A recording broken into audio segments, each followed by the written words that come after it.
c'est toi mon camarade. Ils ont voulu me tuer, mais je reste vivant. Vous ne pourriez rien contre la volonté du Saint-Esprit. Ils ont essayé de me tuer, mais je reste vivant. Vous ne pourrez rien, parce que je demeure le lion. Quand Dieu trace ton chemin, personne ne peut le détruire. Aujourd'hui mon étoile brille, vous voulez ma mort, oh, oh, oh. Et tel le DJ qui me dit, tu n'as pas chanté mon nom. Alors je ne joue pas ta musique, je ne comprends pas. La musique qui pour le jour tout dit est devenue comme du caca. Car les personnes qui chantent le nom, tu vas chanter le nom des gens jusqu'à la fin. Tu ne composes plus de textes, tu ne fais que chanter le nom des gens.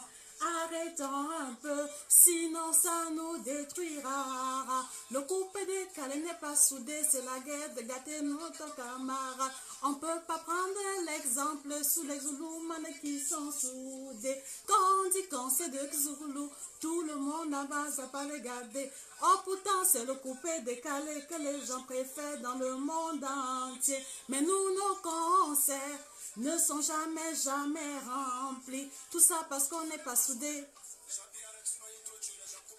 Champikilo! Vous croyez que vous êtes fort, mais vous n'êtes pas fort. Je suis le plus dangereux de tous les DJ du monde entier. Que vous le voulez, que vous ne le voulez pas, je reste sur rebord désormais la page. 8500 volts d'animation. Champikilo!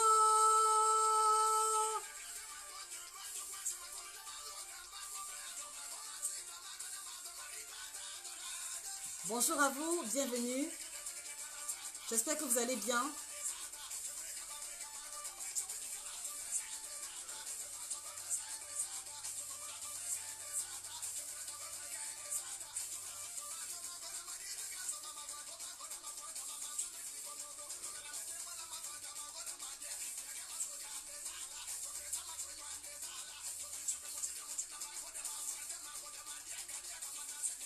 C'est très difficile pour moi de m'exprimer parce que voilà un artiste qui a fait partie de toute mon adolescence.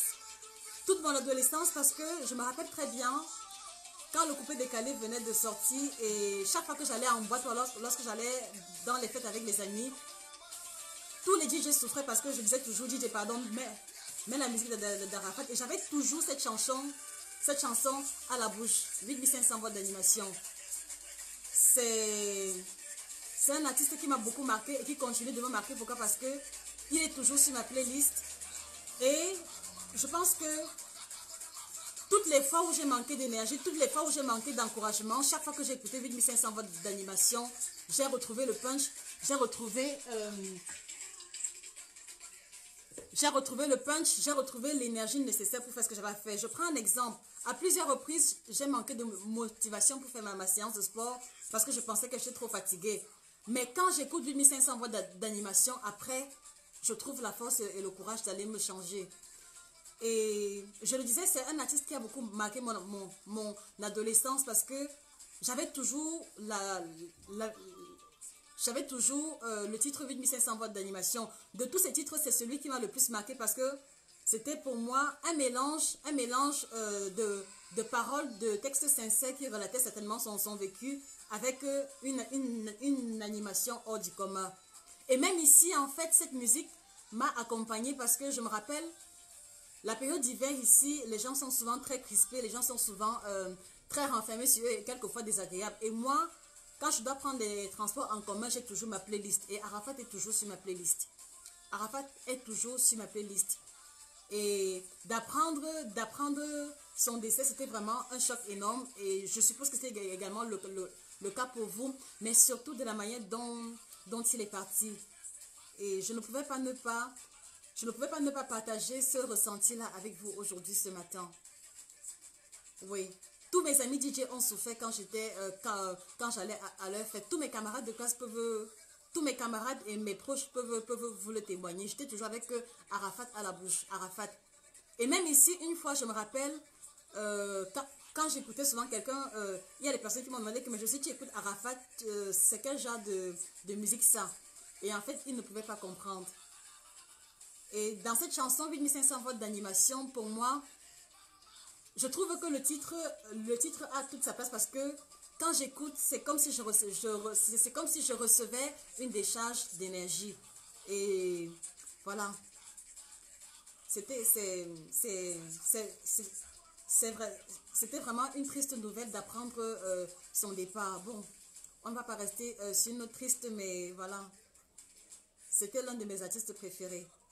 Contrairement à ce que beaucoup de personnes peuvent penser.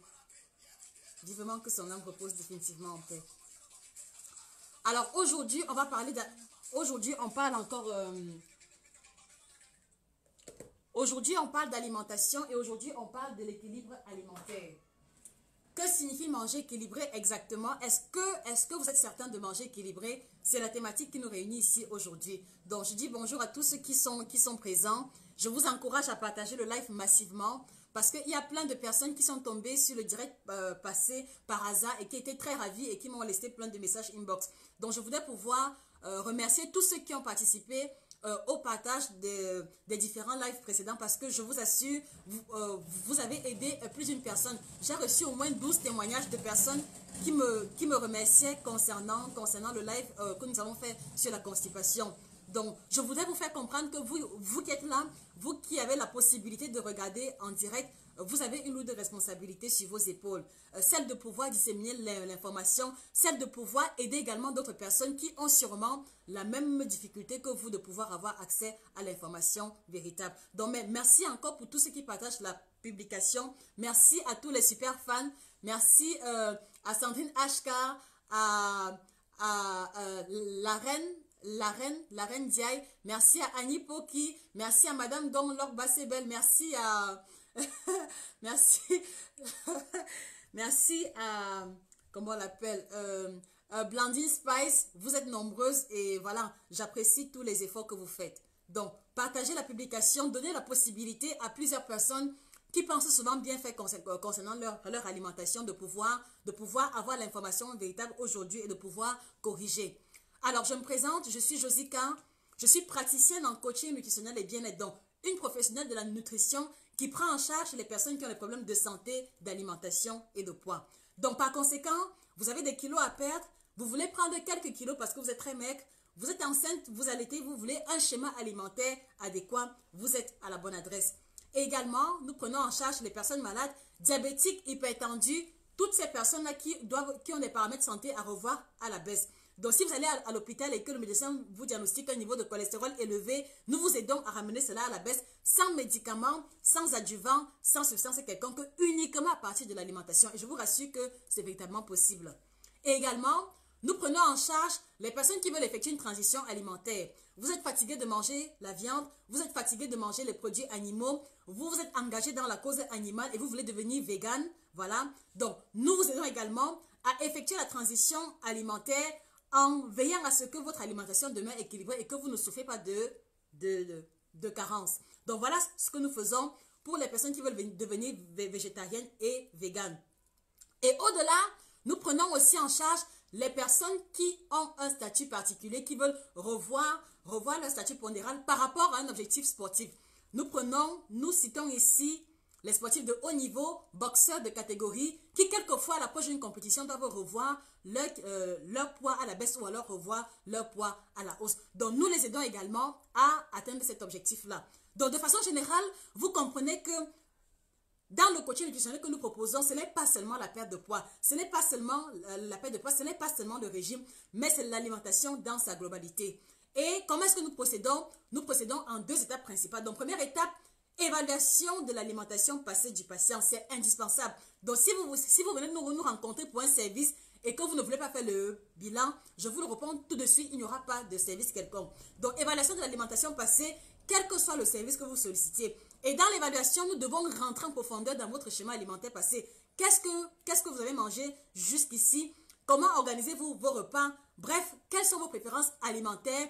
Nous creusons comme ça en profondeur votre alimentation passée afin de dépister les erreurs nutritionnelles, afin de dépister également les cas de carence, afin comme ça de rentrer en profondeur dans ce que vous prévoyez concernant le budget, dans votre routine quotidienne en termes de temps, parce que un bon schéma alimentaire doit tenir compte non seulement de votre budget, non seulement de vos préférences, mais également du temps que vous disposez. Donc nous prenons en compte votre routine quotidienne dans sa globalité avant de définir ou de prescrire un régime quelconque.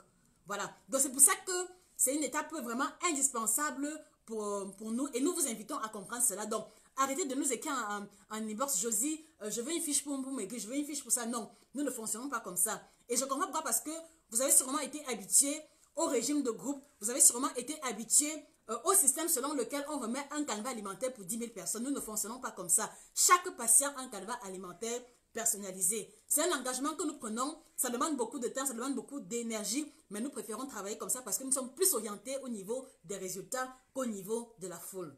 Donc voilà comment est-ce que nous procédons. Et c'est après le bilan maintenant que nous pouvons définir un schéma alimentaire concret correspondant à vos attentes respectives.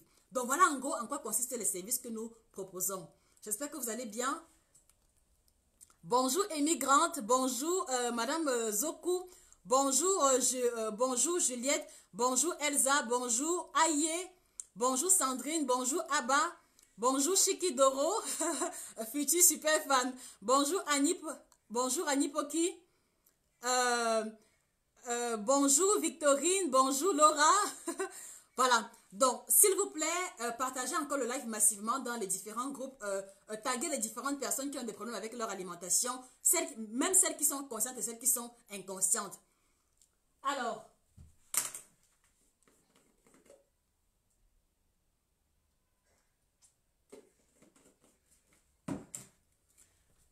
aujourd'hui, nous parlons de l'équilibre alimentaire. Que signifie exactement manger équilibré? Alors, moi, je voudrais aujourd'hui que nous procédions comme nous faisons souvent.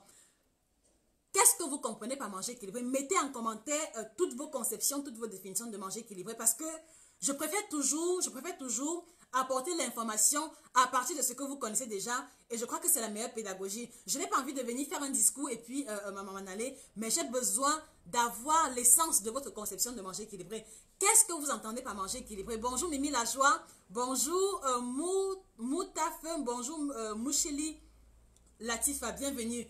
Qu'est-ce que vous entendez par manger équilibré? Annie Poki, quelle est ta définition de manger équilibré? Mouchili Latifa, qu'est-ce que vous entendez par manger équilibré? Moutafem Mimi Lajoie, qu'est-ce que tu entends par manger équilibré? Laura Maëlys, Victorine Epoy, Shiki Dorom Nanda, Abba, Liliane, Aïe, Juliette, qu'est-ce que vous entendez par manger équilibré? Mettez vos différentes réponses en commentaire. Bonjour Blandine. Voilà, qu'est-ce que vous entendez par manger équilibré? Quelle est votre conception de manger équilibré? Et nous allons comme ça apporter l'information véritable, mais il faudrait que nous puissions avoir l'essence de votre conception personnelle de l'alimentation équilibrée. D'accord?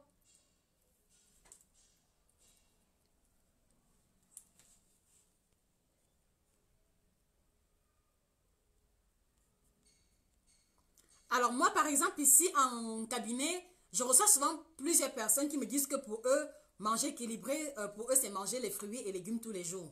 Bon, soit dit en passant, ce n'est pas une réponse juste. Manger équilibré ne veut pas dire manger uniquement les fruits et légumes par jour. Il y a également des personnes qui pensent que manger équilibré veut dire manger sans huile. C'est-à-dire que préparer la sauce gombo sans huile, préparer la sauce tomate sans huile, cuisiner les différents repas sans huile. Il y a plein de personnes qui pensent qu'elles mangent équilibré parce qu'elles cuisinent sans huile.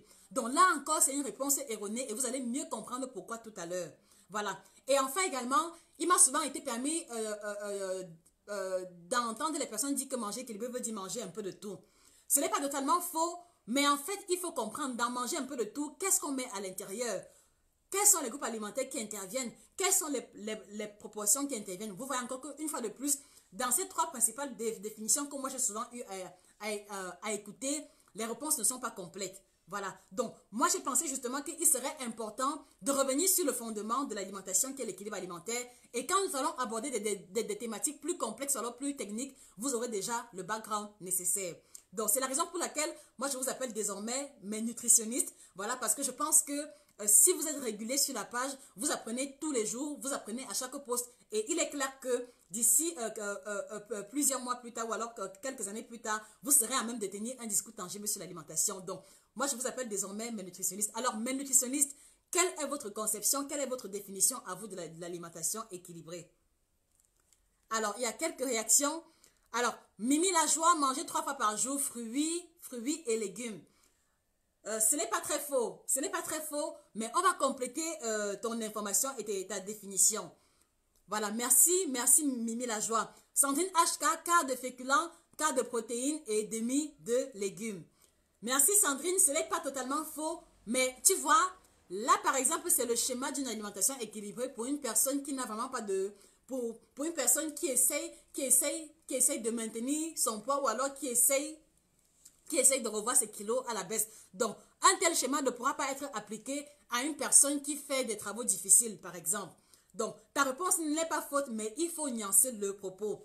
Bonjour Angèle, comment vas-tu? Bonjour Eve Marcel, je n'en sais rien, très bien.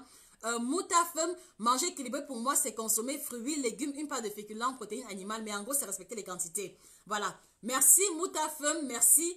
On va compléter également cette information. Annie Poki, pour moi, manger équilibré, ça se fait une assiette contenant tous les groupes alimentaires. Très bien, Annie Poki, ce n'est pas également faux, mais là encore, il faut le maximum de détails et le maximum de précision possible. Parce que vous savez que chez Josique Institut, nous travaillons avec la précision. Voilà. Et quand je parle de précision, ça dit que j'aime toujours que le cadre soit correctement circonscrit jusqu'au plus petit détail possible. En tout cas, vous allez mieux comprendre mon propos un peu plus tard. Bonjour Patricia, Chiki Doromanda. Pour moi, manger équilibré, c'est respecter les fruits après les repas, manger moins d'huile, manger moins gras, accompagné d'une activité sportive. Waouh, il y a beaucoup d'informations dans ta définition de manger équilibré, quelques-unes qui ne sont pas vraiment adaptées, mais ce n'est pas grave, il faut suivre le live jusqu'à la fin. Tu vas pouvoir corriger ta conception de manger équilibré. Bonjour 30 de grâce, comment ça va? Blandine Spice, résultat de recherche optimisé sur le web. En résumé, on peut manger de tout mais en quantité raisonnable en privilégiant les aliments bénéfiques à notre organisme, fruits, légumes, féculents, poissons. Très bien. Mouchili Latifa, manger sainement. Bon, Mouchili Latifa, manger sainement veut dire quoi de façon concrète et pratique? Allons-y encore en profondeur. Blandine Spice, on peut manger de tout, mais en quantité adaptée en privilégiant les aliments bénéfiques à notre santé, fruits, légumes, féculents. Bonjour Cacharel, bonjour Ange Chombim, moi je mange en désordre. Bon, qu'est-ce que tu entends par manger en désordre? Essaye un peu de nous décrire ce que toi tu considères comme étant manger en désordre. Quelquefois, il arrive que des patients aient une mauvaise image de leur alimentation, alors qu'en fait, quand tu creuses en profondeur, tu te rends compte qu'ils font quand même déjà pas mal d'efforts. Donc, Angèle, livre-nous le contenu de ce que tu entends par manger en désordre. Bonjour Alice, bonjour José. Alors maintenant, que signifie manger équilibré? Premièrement, vous devez retenir que manger équilibré obéit à 6 règles principales. Donc, 6 règles principales qui définissent l'équilibre alimentaire. Et comme ce sera très long, on va commencer par les 3 règles principales. D'accord? Donc, 6 règles principales, je vais quand même vous les énumérer. Donc, manger équilibré renvoie à la diversité des groupes alimentaires dans chaque repas. Et je crois que là, vous avez souvent eu à entendre ça à l'école secondaire. Voilà, les différents groupes alimentaires. Quels sont les groupes alimentaires qui doivent intervenir dans mon alimentation? Deuxième élément, en quelle proportion intervient le groupe alimentaire en question? C'est-à-dire que après avoir défini les groupes alimentaires, dans quelle proportion est-ce qu'ils interviennent à chaque fois? Il faut également pouvoir clarifier cela. Troisième élément, on va aborder l'aspect des horaires des repas. À quelle heure suis-je censé manger chacun de mes différents repas? Parce que l'horaire également va être très déterminant au niveau de l'assimilation et au niveau également de la distribution des nutriments ingérés. Quatrième élément, l'état de transformation des aliments. Quels sont les types d'aliments que je dois privilégier et ceux que je dois consommer le moins possible dans mon alimentation? Là, l'état de transformation des aliments est un critère très technique, mais quand nous allons décortiquer, vous allez mieux comprendre pourquoi. État de transformation des aliments. Maintenant, ensuite, la variabilité des groupes alimentaires au quotidien, très important également.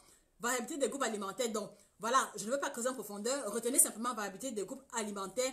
Et ensuite, et enfin, espacement entre les différents repas. Donc du coup, en écoutant les 6 critères, vous comprenez que manger équilibré n'est plus aussi le b.a.-ba comme on a pensé jusqu'ici. En écoutant les 6 différents critères, vous comprenez très bien que manger équilibré est tout un art. Et si on n'a pas tous les outils, si on n'a pas toutes les informations nécessaires, on peut passer à côté de ce qu'on est censé réaliser. Voilà, donc je l'ai dit, aujourd'hui, nous aborderons uniquement 3 critères. La question de la qualité, la question de la quantité et également la question des horaires des repas. Donc, avant que nous le continuions, s'il vous plaît, partagez le live massivement. Donnez la possibilité à plusieurs personnes d'avoir également l'information à laquelle vous avez accès, s'il vous plaît. S'il vous plaît, je sais pouvoir compter sur votre bonne volonté, sur votre générosité habituelle.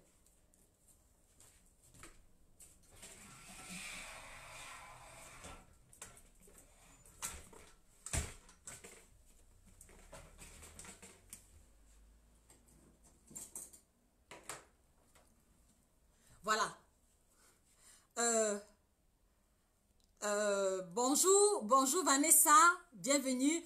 PS Patricia, ma première fois de vous suivre, d'accord. Restez abonnés et scotchés, partagez le live également. Joyce Josie, Guten Tag, wie geht's mein Schwester? Trône de grâce, très bien ma puce. Et toi, je vois que ça va toujours comme d'hab. Oui, assez bien. Rachel Lobosokin, bonjour. Partagez le live s'il vous plaît Rachel. Valérie Fomi, bonjour. Trône de grâce. Irène Oloa, bonjour. Trône de grâce, est-ce que boire de l'eau chaude le matin fait maigrir? C'est une grosse question. Rappelle-moi la question d'ici la fin du live et je vais te répondre avec plaisir. Donc, partagez le live massivement. Alors, je l'ai dit, il y a 6 critères. Aujourd'hui, nous ne parlerons que de 3. Quand nous parlons de manger équilibré, il y a le premier élément. Quels sont les groupes alimentaires qui interviennent dans chacun de mes repas? Voilà.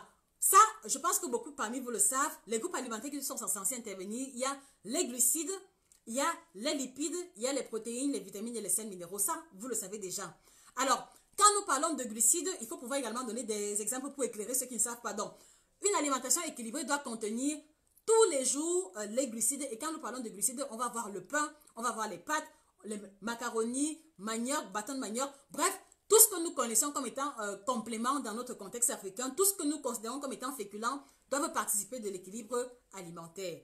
Voilà. Donc, par conséquent, si vous mangez tous les jours, si par exemple vous êtes entré dans une logique d'un régime où il n'y a pas de féculents à l'intérieur, vous devez comprendre que vous avez déjà mis de côté comme ça une place alimentaire importante dans votre alimentation. Alors, deuxième élément, l'alimentation doit contenir les lipides à l'intérieur. Et par lipides, nous entendons par là les corps gras. Donc, le beurre, l'huile, la margarine, la matière grasse cachée qu'on va retrouver dans la viande ou alors dans le poisson tel que le maquereau, également dans le jaune d'œuf, également dans le lait. Donc, une alimentation équilibrée doit contenir une part intéressante de lipides. Donc, par conséquent, vous comprenez très bien que ceux qui estiment que manger sans huile, ceux qui estiment que manger équilibré veut dire manger sans huile, ils sont complètement à côté, ils ne sont pas dans la vérité. Manger équilibré, même si on fait un régime, même si on a 40 kilos à perdre, doit intégrer la matière grasse à l'intérieur. Est-ce que vous comprenez? Voilà. Troisième élément, les protéines. Et quand nous parlons de protéines, il faut voir ici la viande, le poisson, les œufs, les termites, le serpent, les criquets pour ceux qui consomment, mais également la famille des protéines végétales où on va retrouver toutes les légumineuses, à savoir les lentilles, à savoir le haricot, à savoir les pois chiches. Bref, tout ce qui rentre dans les protéines animales et végétales participe de l'équilibre alimentaire et on doit pouvoir retrouver cela dans votre alimentation au quotidien. Et enfin, on doit pouvoir retrouver dans votre alimentation les vitamines et les sels minéraux au quotidien. Je n'ai pas dit par saison, je n'ai pas dit à l'occasion, c'est vitamines et sels minéraux au quotidien. Et où est-ce qu'on va les retrouver? Majoritairement dans les fruits, majoritairement dans les légumes. Donc par conséquent, vous devez faire l'effort au quotidien, d'avoir une part intéressante de fruits et de légumes dans votre alimentation pour maximiser les apports en vitamines et en sels minéraux. Voilà ce qui concerne le premier critère. Donc, critères concernant les différents groupes qui doivent intervenir dans mon alimentation.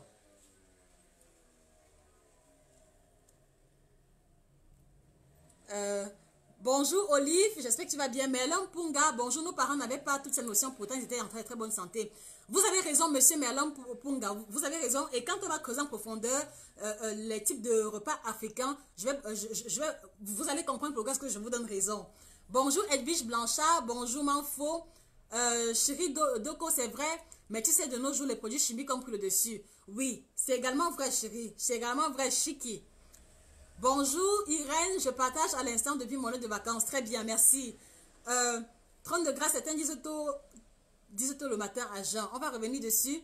Angèle Chomgui, j'aime bien ton émission, mais je n'arrive pas à me concentrer. Tous les matins, je prends de l'eau chaude avec un peu de citron. Est-ce que cela joue sur la santé? Je vais y revenir dessus un peu plus tard. Angèle, s'il te plaît, permets que nous terminions avec l'alimentation équilibrée. Thème édifiant, merci Blandine. Marie-Noël, que penses-tu des graines de chat? Je vais répondre à ça. Permettez-nous de terminer avec l'alimentation équilibrée. Donc, voilà en ce qui concerne le premier critère, les différents groupes alimentaires. Maintenant, cela ne suffit pas. Après les groupes alimentaires qui doivent intervenir, nous avons le deuxième critère qui est la proportion des groupes alimentaires qui doivent intervenir dans l'alimentation. Et quand nous parlons de proportion, c'est très délicat. Pourquoi? Parce que si vous apportez les différents groupes alimentaires et que vous ne respectez pas les proportions, il y aura des conséquences immédiates. Il y aura des conséquences immédiates et je vais revenir dessus par la suite. Donc, dans quelle proportion doit intervenir les glucides, les lipides, les protéines, les vitamines et les minéraux dans notre alimentation? Je pense qu'également beaucoup parmi vous sont renseignés là-dessus. Mais je vais revenir dessus parce que je pense qu'il y a également des personnes qui doivent pouvoir l'avoir à titre de rappel. Donc, par conséquent, une personne d'activité moyenne qui a une physiologie correcte, qui a une activité également moyenne, a besoin au quotidien. Il a besoin de glucides à 55%. Donc, glucides 50 à 55% au quotidien. Voilà la portion de glucides qui doit intervenir dans l'alimentation d'une personne qui a des besoins moyens, d'une personne qui a une physiologie correcte. 50 à 55%. Voilà, donc du coup, vous voyez, les glucides sont censés être un peu l'essentiel ou alors la part intéressante de l'alimentation d'une personne qui n'a pas de souci de poids. Donc par conséquent, vous comprenez ici que toutes les personnes qui vont vous dire que manger équilibré, c'est manger sans féculents, c'est archi faux. Vous avez la preuve ce matin. 50 à 55% de glucides à chacun des différents repas. Voilà. Également, l'alimentation équilibrée doit contenir les lipides. Et en ce qui concerne les lipides, vous serez surpris, une alimentation équilibrée doit contenir 30 à 35% de lipides au quotidien. Est-ce que ça vous le saviez? 30 à 35% de lipides. Voilà, 30 à 35% de lipides. Donc, si vous voulez, après les glucides, la classe alimentaire qui doit intervenir en second lieu, ce sont les lipides, c'est la matière grasse. Est-ce que vous vous rendez compte? Est-ce que vous vous rendez compte qu'après les glucides, il faut qu'il y ait une part intéressante de matière grasse? Je suppose que beaucoup parmi vous vont être surpris parce que beaucoup ont tendance à esquiver l'huile, soit disant que non, ce n'est pas très bien pour la santé. Ce n'est pas faux, mais retenez aujourd'hui que une personne d'activité moyenne a besoin de 30 à 35% de lipides. Et j'ai énuméré les lipides, c'est tout ce qui est corps gras, l'huile, le beurre, margarine, l'avocat, etc. 30 à 35%. Donc, par conséquent, vous comprenez que tous ceux qui vont vous dire que manger équilibré, c'est manger sans huile, c'est archi faux. Alors, dans le même ordre d'idée, manger équilibré suppose apporter les protéines. Et quand nous parlons de protéines, ce sera à hauteur de 10 à 15%. 10 à 15%. 10 à 15% de protéines dans l'alimentation au quotidien.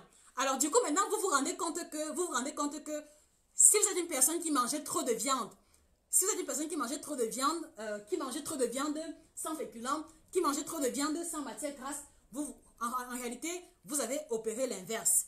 D'accord? Et cela va avoir des conséquences au niveau de votre santé de façon immédiate. Donc, et quand je parle de protéines, je vois ici ceux qui sont fans du régime du camp. Dans le régime du camp, on ne mange que des protéines. En réalité, les protéines sont la base même de l'alimentation.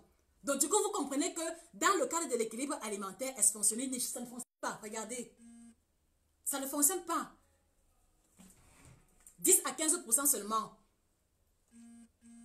Voilà, 10 à 15% seulement de protéines au quotidien, pas plus. Voilà. Et également, enfin, on va avoir les vitamines et les sels minéraux qui doivent intervenir à hauteur de 1% au quotidien.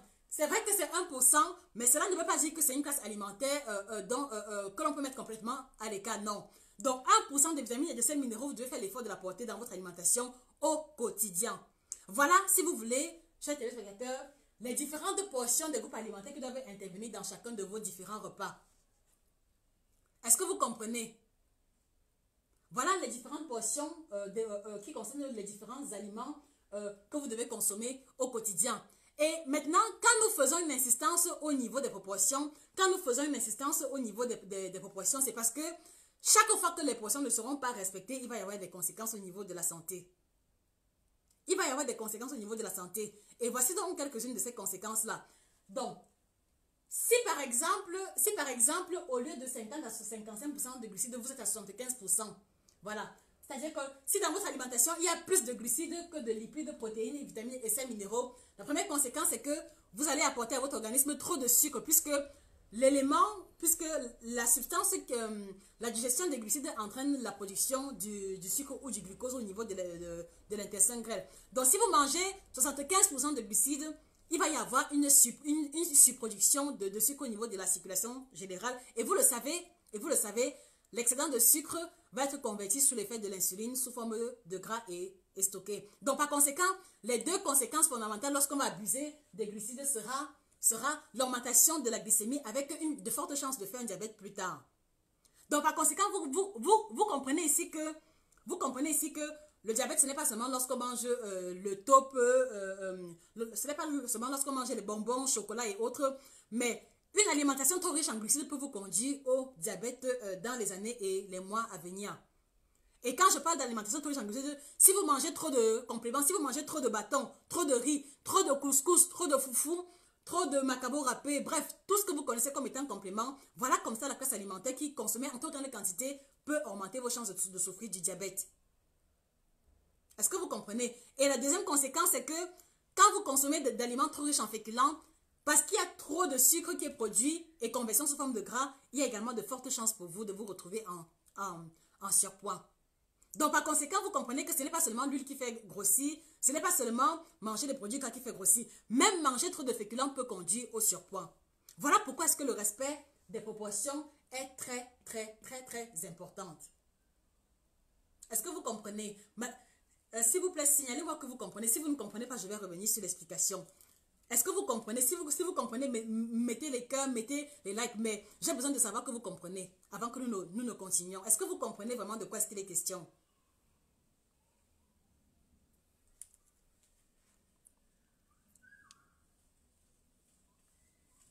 Bonjour Alvin, bonjour. Ça va coach, merci, je vous contacte bientôt, ok? Bonjour Vanessa, Melina Aheni Ninou, partage fait, merci. PS Patricia direct partagé, merci. Unité de Kellen Dongon, je t'aime ma fille, tu fais des vidéos, merci, merci. Rebecca Théa, je n'écris pas en l'envers, j'ai déjà cherché le moyen de corriger cela, mais je n'y arrive pas. Si une personne a une astuce, s'il vous plaît, partagez-moi ça en inbox. Bonjour Marie Debanini, Irène Olois, j'ai fait le régime du camp, j'ai vite maigri et j'ai repris le double, j'en paye les frais aujourd'hui, voilà. Vous avez comme ça en commentaire le témoignage d'une dame qui a suivi le régime où elle ne mangeait que trop de viande, où elle ne mangeait que trop de protéines, et voilà, elle vous le dit, elle a maigri rapidement, mais après elle a repris les kilos vite fait. Donc une façon comme ça de renforcer le propos qui était énoncé plus haut. Irène Olois compris, effectivement, les glucides cachés dans les féculents, ok. Bonjour Néline Gassam, bonjour Adja Fofana. Ok. Alors, donc du coup, comme je le disais, ne pas respecter les proportions va avoir des conséquences immédiates. Et on l'a vu tout à l'heure que l'abus des glucides peut nous conduire au surpoids et également augmenter nos chances de souffrir du diabète. Alors maintenant, au niveau des lipides, si vous êtes une personne qui mange trop de frites, si vous mangez trop de viande du porc, si vous mangez trop de viande de porc par exemple, et particulièrement les endroits où il y a trop de matière grasse.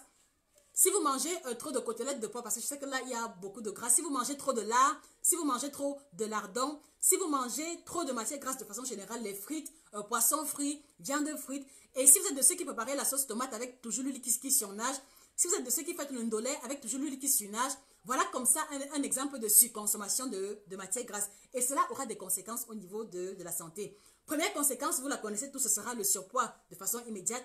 Mais en plus, au-delà du surpoids, cela va influencer négativement la répartition de vos lipides sanguins. Cela va influencer négativement votre teneur en cholestérol, cela va influencer négativement la teneur de votre sang en cholestérol, la teneur de votre sang en triglycérides. Et c'est comme ça que on va facilement vous diagnostiquer une hypercholestérolémie pour avoir consommé trop de matières grasses. Est-ce que vous comprenez?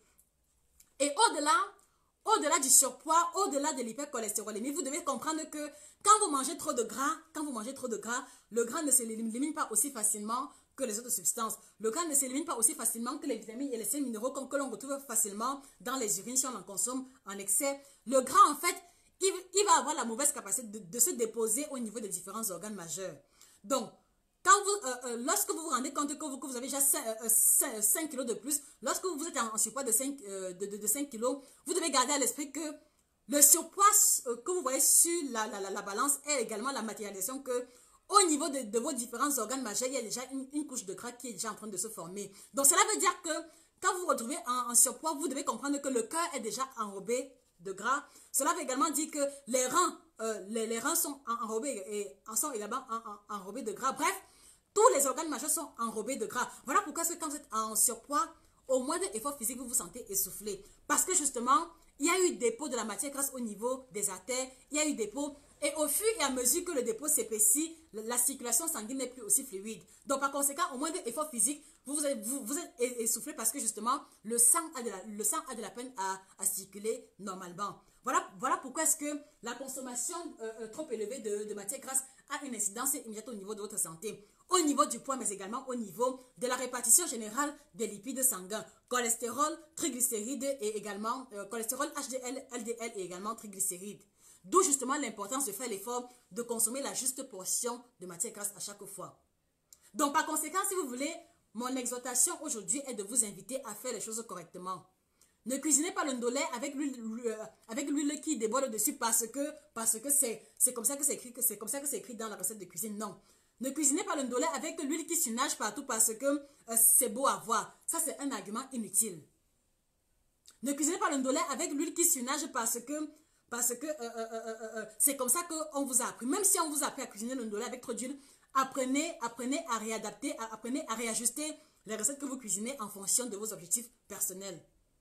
Et également, intégrez définitivement que vous ne devez plus rechercher la beauté du plat ou alors la beauté de la nourriture. Parce que très souvent, c'est là où beaucoup de personnes pêchent. C'est-à-dire que parfois, tu cuisines une bonne sauce tomate, mais comme il n'y a pas trop d'huile, ça ne brille pas. Comme vous dites souvent, et c'est comme ça que vous allez vous retrouver en train de verser l'huile dessus pour que ça brille, pour que ça fasse genre. Non, ce n'est pas comme ça, non. Vous devez apprendre à intégrer les bonnes pratiques alimentaires, à intégrer les bons choix alimentaires, d'abord par rapport à la santé. L'esthétique ou les commentaires positifs, on s'en passerait volontiers. Est-ce que vous comprenez? Est-ce que vous comprenez? Donc, vous tous qui m'écoutez, n'ayez plus peur de cuisiner la nourriture avec une ou deux cuillères à soupe. Même si on trouve que ce n'est pas bon, ce n'est pas ça qui est le plus important. Le plus important, c'est que la portion d'huile que vous mettez dans votre alimentation correspond exactement à vos besoins. Est-ce que vous comprenez? Donc, pas besoin de faire le ndolé avec 2 litres d'huile. Non, non, non. Laissez ça à d'autres personnes. Les nutritionnistes que vous êtes, vous ne devez plus vous retrouver en train de pêcher au niveau de ce genre de détails. Nous sommes focalisés sur le résultat. Nous sommes focalisés sur l'amélioration de la santé. Donc, par conséquent, nous devons nous focaliser sur les actions concrètes qui peuvent nous conduire à ce résultat-là. D'accord? Ok. Alors, nous continuons. Au niveau des protéines, si vous êtes de ceux qui mangeaient trop de viande, si vous êtes de ceux qui mangeaient trop de poisson braisé, kilichi, soya, poulet braisé, viande braisée sous toutes les formes, vous devez comprendre que parce que la proportion que vous mangez est plus élevée que vos besoins réels, il va y avoir des conséquences au niveau de la santé. Et lesquelles? Première conséquence, il y aura une forte production de l'acide urique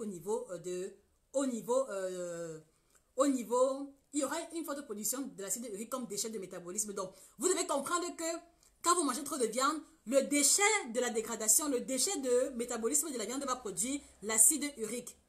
Et l'acide urique, elle n'est pas mauvaise si elle est produite en quantité modeste, mais si le corps produit l'acide urique en trop grande quantité, cela va affecter le fonctionnement général des reins. Voilà pourquoi est-ce que consommer trop de viande peut vous conduire à des crises de goutte, parce que l'excès d'acide urique ne pouvant plus être correctement éliminé à travers les reins, il va donc commencer à se former les cristaux au niveau des tubules rénaux. Et quand il y aura les cristaux, cela va donc bloquer l'élimination des différentes toxines en question. Voilà comment est-ce que vous commencez à développer la goutte. Voilà comment est-ce que vous commencez à développer la goutte, simplement pour avoir surconsommé les aliments riches en protéines. Évidemment, la goutte peut aussi avoir d'autres origines, d'autres causes, mais nous sommes dans le cadre de l'abus des aliments riches en protéines. Voilà comment est-ce que consommer trop de viande va donc vous conduire à développer la goutte. Donc par conséquent, aujourd'hui, je voudrais vous inviter à garder à l'esprit la juste proportion en toutes choses.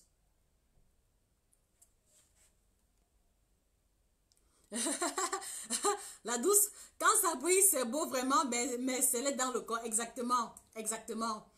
Moutaf, quand je fais le ndolé, je ne mets plus d'huile, car déjà la viande utilisée contient du gras ainsi que des sachets. Exactement, exactement. Ok, Irène Olois, lui compris, choisit très bien. Voilà. Et maintenant, enfin, au niveau des vitamines et des sels minéraux, alors ici, c'est assez différent. Pourquoi? Parce que l'abus des vitamines et des sels minéraux n'a pas une incidence aussi grave que l'abus des autres classes alimentaires. Donc, en général, lorsque vous consommez les fruits et légumes en trop grande quantité, l'unique conséquence principale, c'est l'augmentation du niveau de sucre sanguin, surtout si vous mangez les fruits trop sucrés. Mais en général, l'excès de vitamines et de sels minéraux est très souvent éliminé au niveau des urines et au niveau des selles. Voilà. Donc, si vous voulez, au niveau des vitamines et des sels minéraux, on n'a pas une incidence aussi grande qu'avec les autres groupes alimentaires. Et donc, maintenant, à la lumière de ces deux critères, à la lumière de la question des groupes alimentaires et de la question de la proportion, est-ce que jusqu'ici, vous pensez avoir mangé équilibré? Donc, on s'arrête d'abord au niveau de ces deux critères. Mettez en commentaire si vous pensez avoir mangé équilibré à partir des deux critères énumérés avant que nous ne continuions.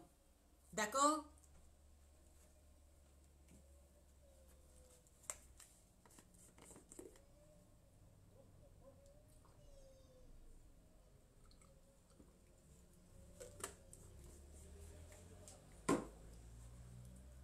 Voilà. Alors justement, nous n'avons pas encore terminé. Nous sommes encore au niveau de la proportion. Et voilà, j'ai précisé et je reprécise.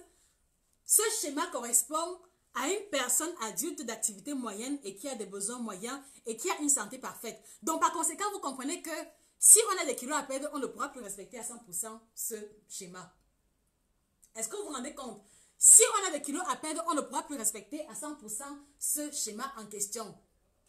Donc, si vous voulez, voici le schéma qui correspond à un homme de 30-35 ans qui a le poids normal et qui a des dépenses énergétiques moyennes au quotidien. Ce schéma-ci ne correspond pas à une femme enceinte. Ce schéma-ci ne correspond pas à une femme allaitante. Ce schéma-ci ne pourra plus être respecté par un sportif de haut niveau. Ce schéma ne correspond pas à une personne qui veut perdre du poids. Donc du coup, qu'est-ce qui se dégage de cette déclaration? Il se dégage simplement que il n'y a pas de schéma alimentaire équilibré standard pour tous les individus. Non. Vous devez comprendre aussi que à partir de cette déclaration, à chaque objectif, à chaque statut, à chaque âge, à chaque objectif précis va correspondre un schéma d'équilibre alimentaire bien défini. Est-ce que vous comprenez l'alliance que je suis en train d'établir? Donc, si vous voulez, si on a un objectif précis concernant l'alimentation, ce schéma alimentaire ne sera plus applicable. Donc, par conséquent, si je veux perdre du poids, je ne peux plus respecter à 100% ce schéma alimentaire. Parce que quand j'essaie de perdre du poids, il y a un impératif de revoir à la baisse mes différentes proportions alimentaires. Donc, c'est pour ça que lorsque Sandrine HK a dit que manger équilibré, c'est K féculent, K glucides et demi-légumes, je lui ai dit qu'elle a raison parce que cela correspondait à la catégorie des personnes qui veulent perdre du poids. Donc, par conséquent, si vous voulez perdre du poids, ce n'est plus cette proportion qu'il faudra respecter. Il sera davantage question d'intégrer plus de légumes dans votre alimentation et un peu moins de féculents, un peu moins de protéines. Voilà. Et par conséquent, vous devez donc comprendre que si on a en face de nous un patient qui souffre d'une pathologie particulière, le schéma de l'équilibre alimentaire ne sera pas pareil. Un exemple, si on a en face de nous une personne diabétique, vous comprenez que Dans le cas du diabétique, il y a déjà un problème avec les apports en sucre. Donc, par conséquent, on ne pourra plus donner à un diabétique 50 à 55% de glucides. Est-ce que vous comprenez? Donc, par conséquent, quand on aura en face de nous un diabétique, on va faire l'effort de revoir à la baisse les apports en glucides parce que justement, les glucides sont déjà remis en cause dans leur statut de diabétique. De la même manière également, si on a en face de nous une personne qui a une hypercholestérolémie, on ne peut plus respecter les 30 à 35% de lipides parce qu'il y a une urgence dans leur cas de revoir le niveau de cholestérol à la baisse. Donc du coup, vous comprenez qu'il n'y a pas de schéma alimentaire équilibré standard. Il y a juste des indications, mais en réalité, le bon schéma alimentaire se fait au cas par cas. Voilà pourquoi est-ce que quand beaucoup parmi vous m'approchent pour me dire, Josie, donne-moi un régime pour ci ou pour ça, c'est trop difficile pour moi parce que je n'ai pas d'informations vous concernant, je n'ai pas d'éléments d'orientation, bref, je me sens totalement impuissante face à une telle requête. Et c'est la raison pour laquelle je vous dis toujours, le meilleur suivi alimentaire est le suivi alimentaire personnalisé parce que justement, dans le suivi personnalisé, on prend en compte votre individualité. Est-ce que vous comprenez? Dans le suivi personnalisé, on prend toujours en compte votre individualité.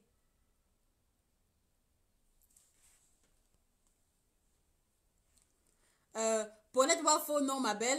Voilà. Ok, Paulette, si tu estimes que tu n'as pas mangé équilibré jusqu'ici, tu penses que les erreurs ont été commises à quel niveau? Chiki Doro Mananda, c'est bon, docteur.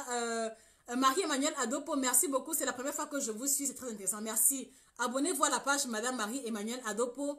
Et voilà, vous ne raterez plus rien de l'acheter nutritionnelle. Delphine Nunda, oui, jamais sans monter. Yannick Quigua, qualité consommée au quotidien. On va revenir dessus un peu plus tard, s'il vous plaît. Yannick Quigua, je remarque que les Chinois le font et ils sont corrects.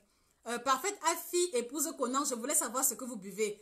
C'est le thé vert que je bois, madame Parfaite. C'est le thé vert, Grunaté.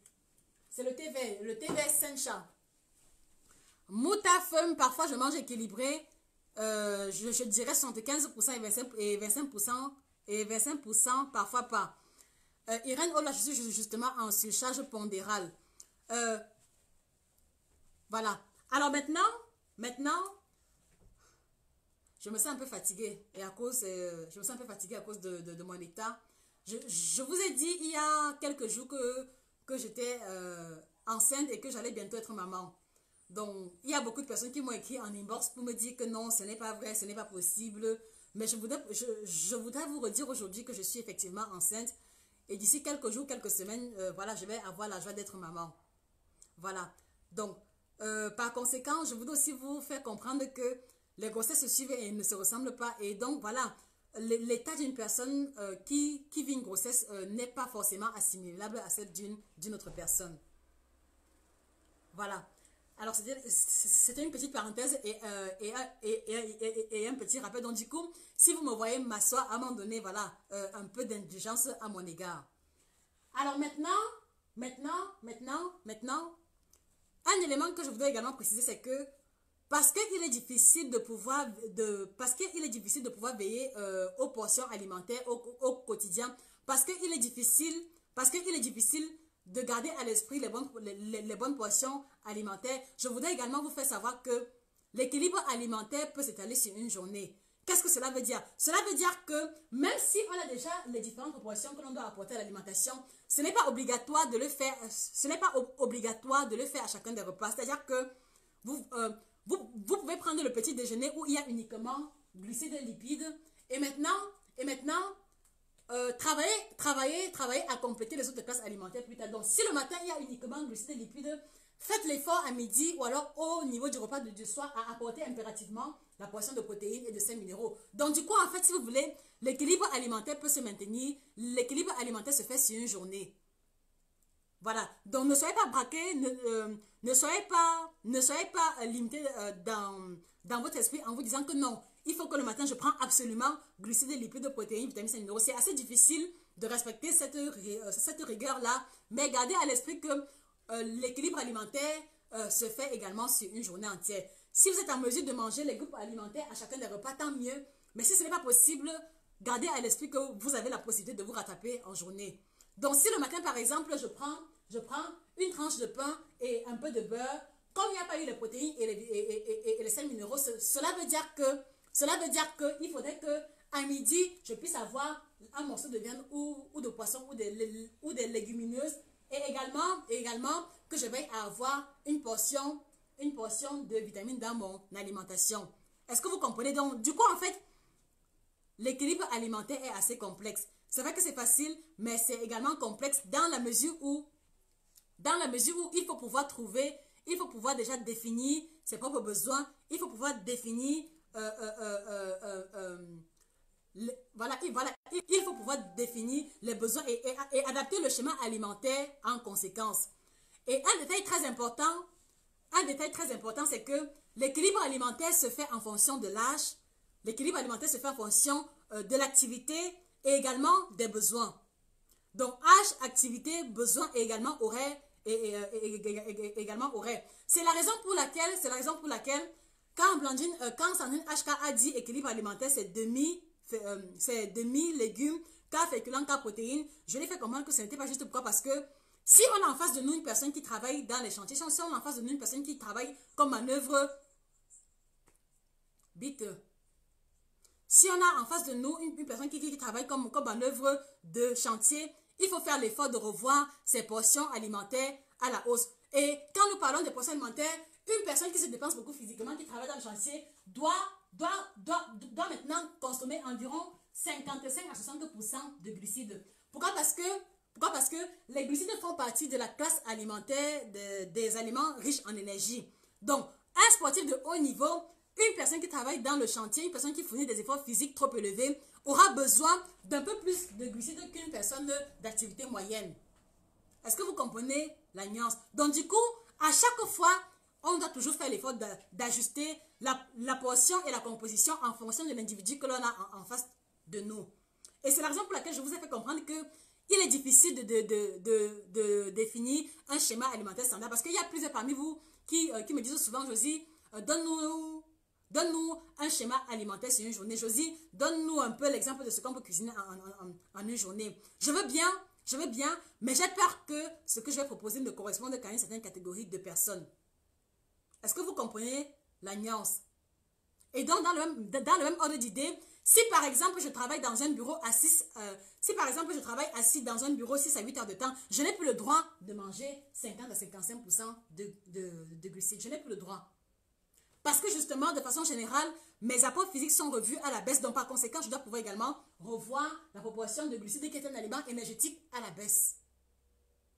Est-ce que vous comprenez? Et c'est la raison pour laquelle, si vous ne fournissez pas assez d'efforts physiques au quotidien et que vous mangez sur la base de 50 à 55% de glucides, vous allez vous retrouver en surpoids parce que vous apportez à votre corps plus d'aliments énergétiques que vous ne vous dépensez en réalité. Et c'est comme ça qu'il y aura le surpoids comme conséquence immédiate.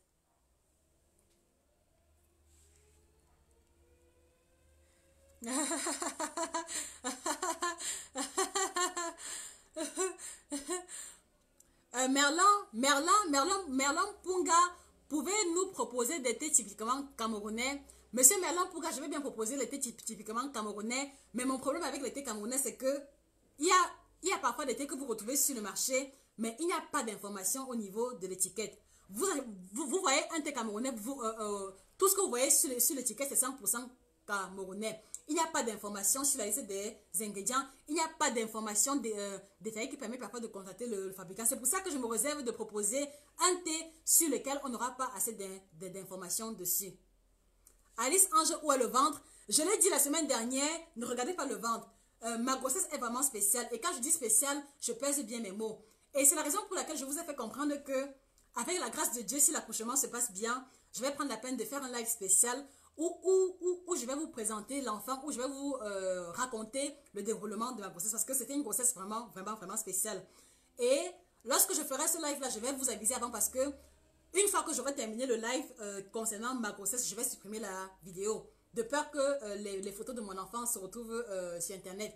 Et il y a beaucoup de personnes qui m'ont dit que non, ce n'est pas bon de parler de ma vie privée, ce n'est pas bon de parler d'un sujet aussi délicat que la grossesse sur Facebook. Je les comprends, mais je vous l'ai toujours dit, moi je suis dans la logique de la transparence, je n'ai rien à cacher. Donc par conséquent, restez connectés sur la page.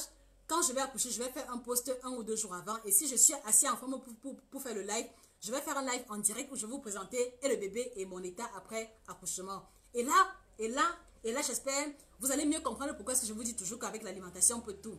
On peut faire le bien comme on peut faire le mal. Tout dépend de comment est-ce que l'on s'y prend. Shikidoro, bravo docteur, que je t'accompagne à l'accouchement. C'est une fille ou un garçon? C'est un garçon. C'est un garçon, sexe masculin. Paulette Wafo, félicitations, ma grande, très contente pour toi, merci. Néline Gassan, je partage sur ma page beauté, ainsi on augmente le nombre d'abonnés, merci. Voilà, donc s'il vous plaît, vous tous qui écoutez, avant que nous ne continuions sur la partie la plus croustillante concernant la thématique, partagez le live au maximum. Je vous l'ai dit au tout début du live, j'ai reçu beaucoup de remerciements parce qu'il y a plein de personnes qui sont tombées sur le live et qui ont été vraiment édifiées. Et je voulais encore en profiter pour remercier toutes les personnes là qui prennent la peine de partager le live parce que sans vous rendre compte, vous donnez la possibilité à d'autres personnes d'avoir accès à l'information et vous participez comme ça de l'amélioration du schéma alimentaire de plusieurs personnes. Donc, n'hésitez pas de repartager encore le live une fois de plus, s'il vous plaît. Laura la Hollandaise, mon Dieu, qui me donne ton corps grossesse sans ventre. Vanessa Jean, tout exemple de plat équilibré et proportion. On en vient, un peu de patience. Jeanne Chantal, Bélé et Sombe, j'essaie de manger équilibré, des légumes tous les jours et peu de féculents, viande, poisson 2 fois par semaine. 2 fois max par semaine. Alors, Jeanne Chantal, Bélé et Sombe, pourquoi est-ce que vous mangez les féculents, la viande, poisson 2 fois par semaine? Ou alors, quand vous mangez viande, poisson 2 fois par semaine, est-ce que les autres jours, vous mangez les protéines végétales? Mirabelle, waouh, toujours pas de ventre, belle comme tout. Merci. Josie, puisque nous sommes en été, par exemple, j'ai du mal avec les féculents, ce qui passe, c'est les jus de fruits naturels et les salades avec vinaigrette. Très bien, Moutafem. Alors, ta question est très intéressante. Pourquoi? Parce que justement, quand nous parlons de féculents, c'est juste parce que le temps est limité et je ne peux pas entrer trop dans les détails. Alors, quand nous parlons de féculents, il faut aussi voir les fruits. Donc, les fruits ont aussi une part intéressante en glucides et donc, par conséquent, on peut les considérer comme étant féculents. Également, Moutafem, si par exemple, ce sont les salades qui passent plus, rien n'est interdit de rajouter quelques pois chiches au niveau de ta salade puisque les légumineuses contiennent et les protéines et les glucides. Donc, en rajoutant petits pois, en rajoutant maïs doux, en rajoutant lentilles dans ta salade, tu peux être certaine de maximiser les apports en glucides. Et également, dans les jus de fruits, on va retrouver beaucoup de glucides à l'intérieur. Donc là également, tu n'as pas d'inquiétude à te faire. C'est juste que je n'ai pas eu la possibilité d'entrer vraiment en profondeur pour détailler. Claudia Ngala, waouh, très beau corps. Merci pour les conseils gratuits que tu nous donnes. Alors que c'est payant chez certains. Merci Claudia Ngala, merci. C'est la raison pour laquelle je vous invite à partager le live massivement parce que nous avons la responsabilité d'apporter l'information véritable au plus grand nombre. Merci Claudia Ngala. Et que voilà, vous le savez, j'ai toujours été dans la logique d'apporter l'information véritable. Même avant de commencer les lives, j'ai toujours travaillé à produire ou des vidéos ou des articles dans le but d'édifier le plus grand nombre. Parce que je pense que s'il y a l'information, beaucoup de personnes vont avoir un meilleur schéma alimentaire. Jeanne Chantal, Bella et Sombe définit ses besoins n'est pas facile, mais chacun de nous sait ce qui le fait grossir, effectivement. Delphine Nounda, je suis pratiquement à terme. C'est pour ça que j'ai dit que je vais accoucher d'ici quelques jours ou quelques semaines, puisque on ne le sait jamais. Ma DPA est prévue pour le 16 août, donc voilà. Peut-être qu'après ce live, je peux me retrouver en plein travail. Qui sait? Alice Ange, où est le ventre? Je vous l'ai dit, ne regardez pas le ventre.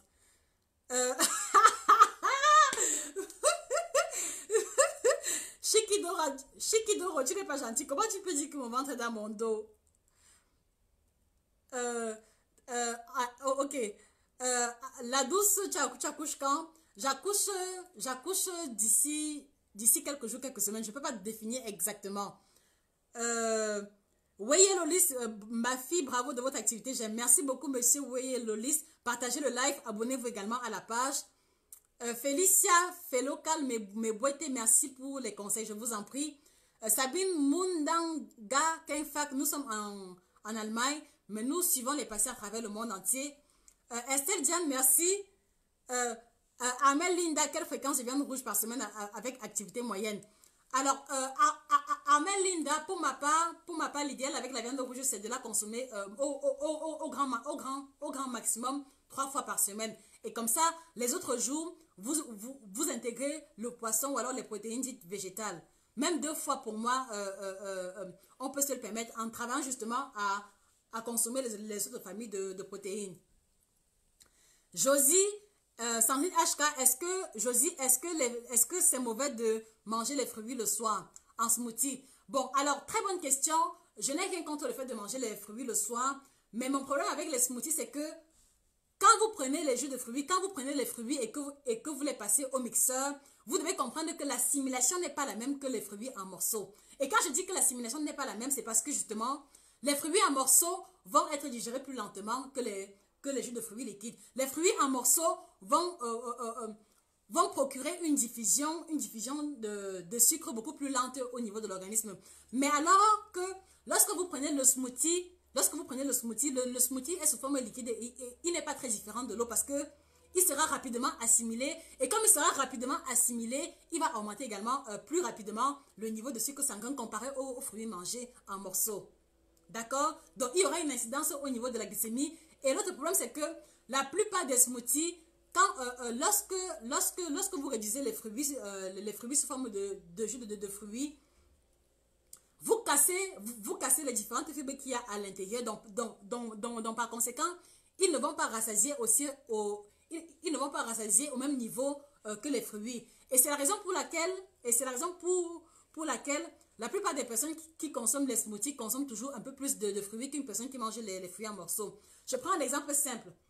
Si par exemple, vous avez en face de vous une tête d'ananas moyenne et un jus à base de tête d'ananas moyenne, vous allez vous rendre compte qu'en mangeant le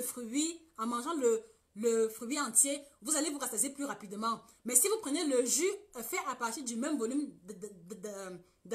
d'ananas, vous allez le consommer plus rapidement et quelques heures après, vous allez ressentir la faim. Donc, je n'ai rien contre les smoothies, mais la nuance s'établit au niveau de l'explication que je venais de donner tantôt. À vous maintenant de voir ce qui vous correspond le mieux. Maintenant également, si la consommation de smoothies est occasionnelle ou alors n'est pas régulière, je n'ai rien contre également. Jeanne Chantal Belesombe, vivant avec un végétarien, je me suis un peu alignée et je me retrouve à manger moins de viande qu'avant. Je mangeais aussi avec eau. Ok, très bien. Alors là c'est parfait parce que le plus important est d'avoir une part intéressante de protéines. Donc, si vous compensez les autres jours avec les protéines végétales, c'est juste parfait. Puis chérie Fanou, est-ce que c'est bon de prendre le jus de citron avec de l'eau chaude tous les soirs? Puis chérie, non. Je te réponds non immédiatement. Pourquoi? Parce que quand tu prends le citron avec de l'eau chaude tous les soirs, tu dois comprendre que le citron va avoir un impact très, négatif au niveau de ton estomac. Donc, le citron contient l'acide et l'acide va renforcer l'acidité générale de l'estomac et tu vas te retrouver en train de développer l'ulcère d'estomac. Donc, ce n'est pas nécessaire de prendre le citron et l'eau chaude tous les jours, ni tous les soirs, ni tous les matins. De temps en temps, en passant, mais pas tous les jours. Puis le chéri Fanou, pardon ma soeur, aide-moi, je veux perdre un peu de poids, je pèse 110 kilos. Alors, puis le chéri, contactez-nous via WhatsApp au numéro suivant. Donc, du coup, si vous avez besoin d'un coaching pour la perte de poids ou alors pour la prise de poids, contactez-nous un message privé au 15 21 12 17 301. Voilà, sur WhatsApp.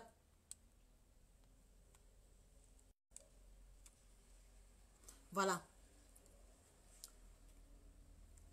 Alors, voilà. Donc, nous avons terminé avec les groupes alimentaires. Nous avons terminé avec la proportion. Maintenant, troisième élément, nous parlons des horaires des repas. Alors, à quelle heure suis-je censé prendre le petit déjeuner, le repas de midi et le repas du soir? Voilà un élément très important et sur lequel les avis divergent, sur lesquels chacun y va de sa propre opinion. Alors, vous devez savoir que il n'y a pas d'horaire standard pour pouvoir manger. Je le dis et j'assume pleinement, il n'y a pas d'horaire standard défini pour manger. L'horaire des repas va être défini, va être proposé en fonction du rythme quotidien de chaque individu. Très important. L'horaire des repas se définit en fonction du rythme quotidien de chaque individu. Et je le dis pourquoi? Parce que vous connaissez forcément autour de vous les personnes qui travaillent de nuit. Vous n'allez pas demander à une personne qui fait la garde la nuit de prendre son petit déjeuner à la même heure qu'un enseignant qui doit être, qui doit aller travailler à 7 heures du matin. Est-ce que vous comprenez? Donc, par conséquent, le plus important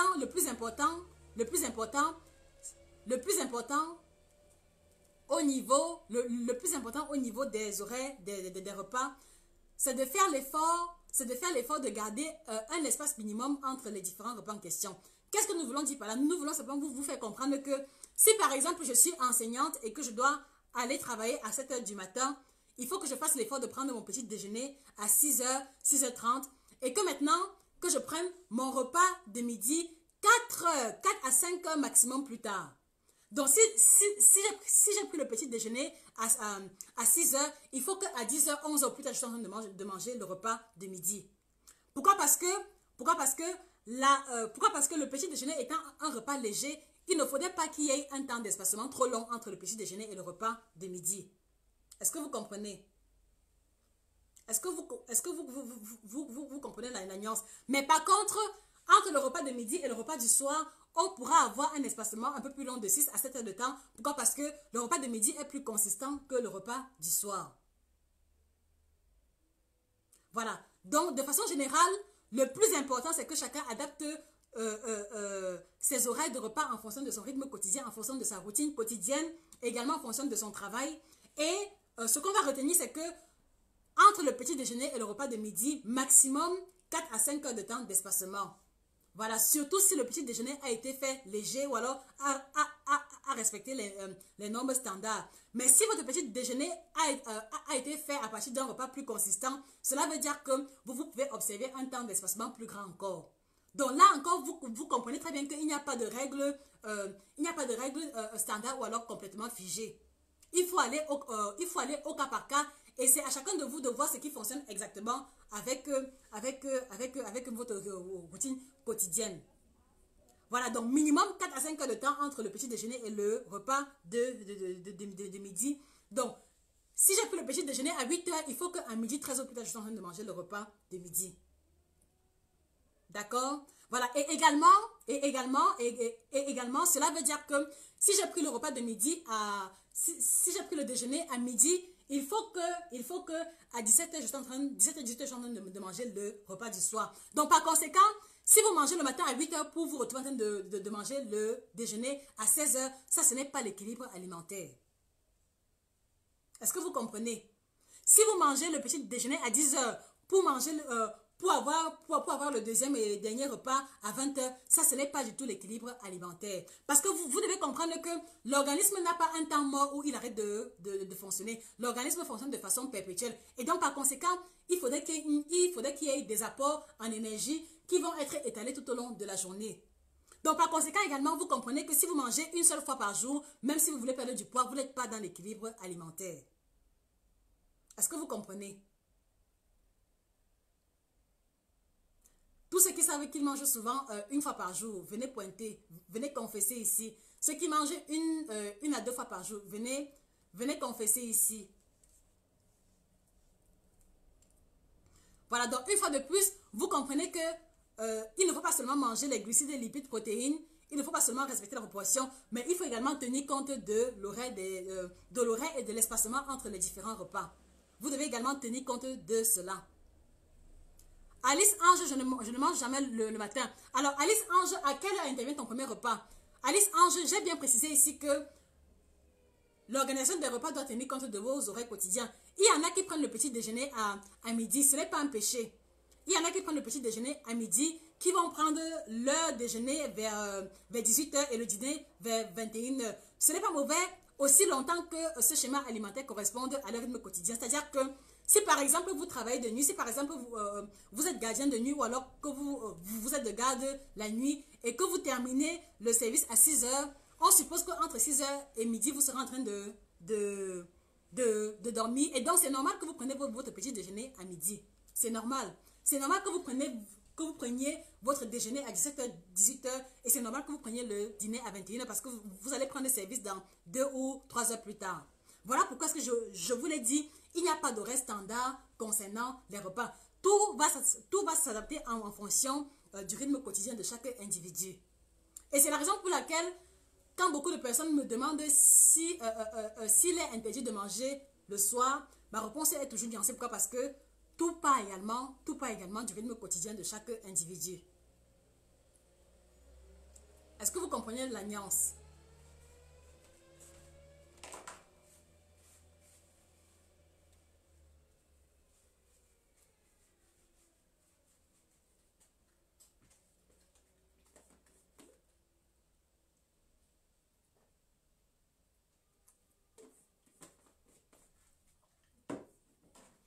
Voilà.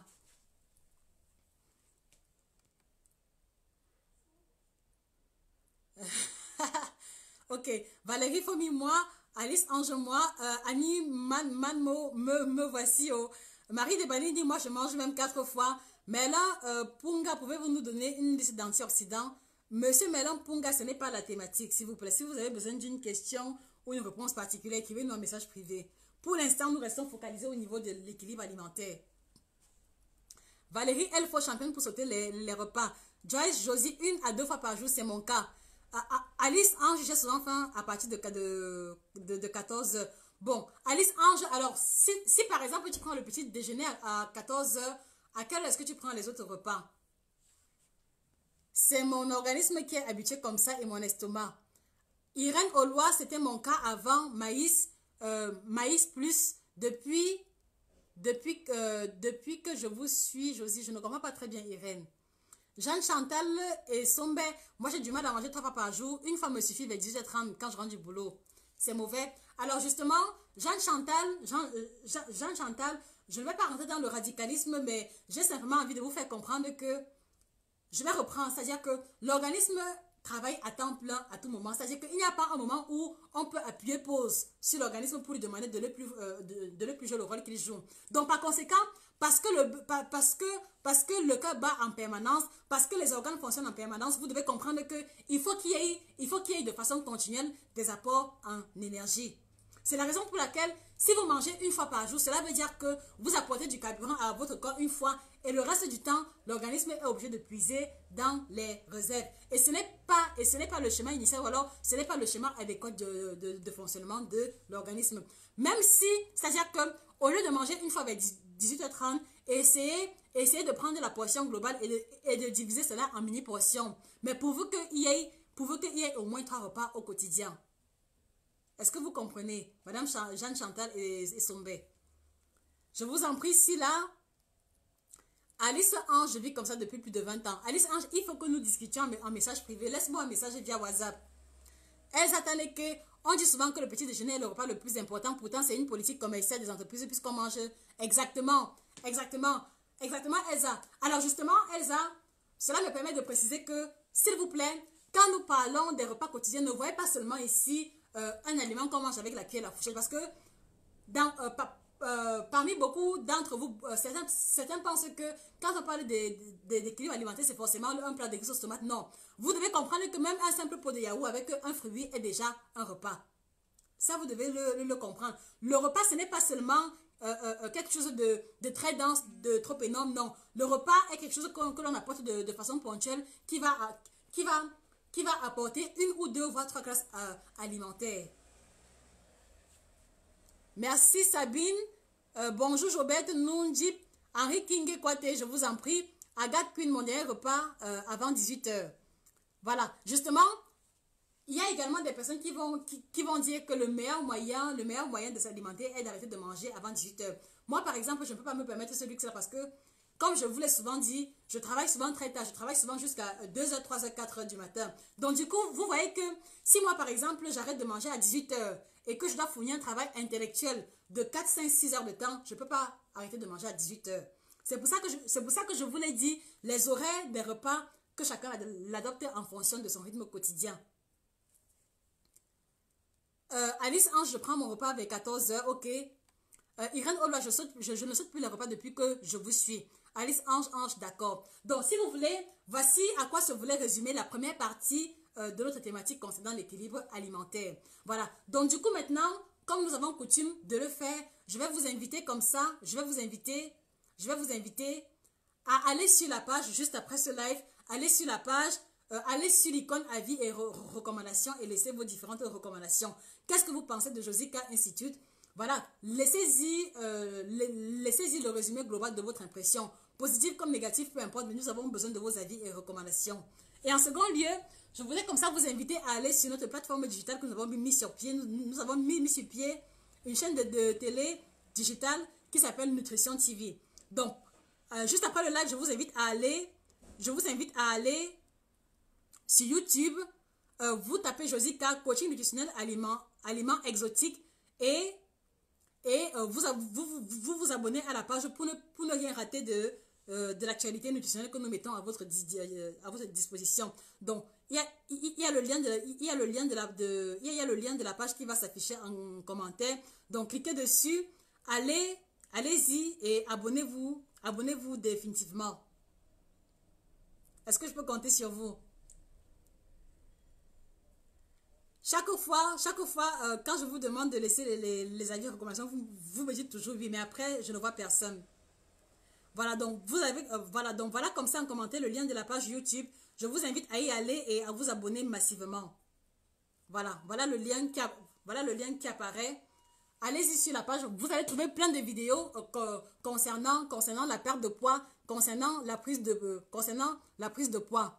Voilà. Donc, vous allez trouver des vidéos sur le riz, sur le sucre. Voilà le lien en commentaire. Donc, je vous invite grandement à faire un tour sur Nutrition TV parce que là, vous allez trouver toutes les informations, toutes les vidéos que nous avons faites concernant le poids, comment savoir que l'on a le poids normal, pourquoi est-ce que vous avez grossi, comment retrouver le ventre plat, parce que c'est la préoccupation de beaucoup de personnes. Les aliments ventre plat, vous allez trouver ça là-bas, la différence entre le thé et la tisane.